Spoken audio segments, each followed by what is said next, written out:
J'ai aussi fait une écriture plus globale de l'histoire. D'abord, j'ai écrit en résumé ce qu'il se passait dans l'histoire et dans chaque chapitre de Cole's Freiheit.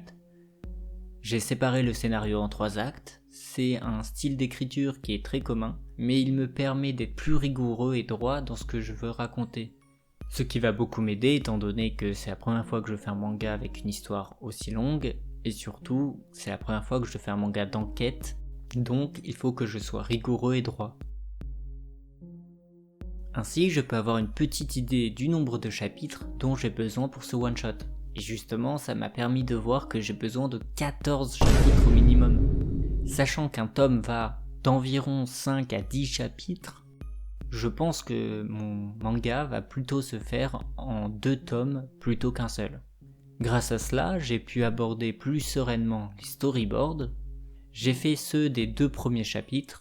C'est des chapitres assez importants car ils présentent l'histoire et l'univers, donc il faut montrer la ville, le monde, les personnages principaux et surtout l'intrigue de départ. J'ai essayé pour cela de varier les plans et les vues dans les cases afin de faire respirer un peu les pages. Oui, je n'ai pas expliqué ce qu'était un storyboard. Un storyboard, c'est une maquette de ce que va donner la page, le chapitre, une fois que vous l'aurez dessiné. Ça permet de savoir où mettre les cases, etc. Et moi, par exemple, un des problèmes de mes storyboards, c'est que je fais beaucoup trop de bonhommes bâtons.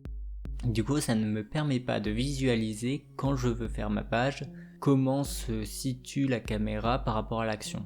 Au niveau des problèmes, je me suis aussi rendu compte que le 2e chapitre prendrait beaucoup plus de pages que prévu. De base, en général, un chapitre, même s'il n'y a pas de règles préétablies, fait entre 19 et 20 pages. Et là, j'avoue que le chapitre 2, qui permet d'introduire pleinement l'intrigue, va sûrement faire le double. J'hésite entre le couper en 2, même si c'est de manière plutôt artificielle, et le fait de le laisser comme tel en espérant qu'il ne soit pas trop indigeste. Je me dis que si l'intrigue est bien expliquée et bien racontée, c'est peut-être pas si grave si je fais un chapitre assez long.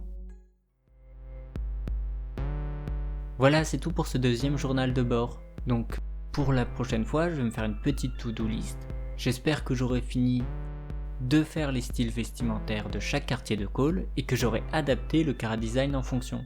Cela me permettra, si j'ai le temps, de faire les premières pages et bien sûr de vous les montrer. Donc voilà, ça c'est mes objectifs pour la prochaine fois et n'hésitez pas à commenter, donner votre avis. Et à bientôt pour un nouveau journal de bord. Allez, ciao!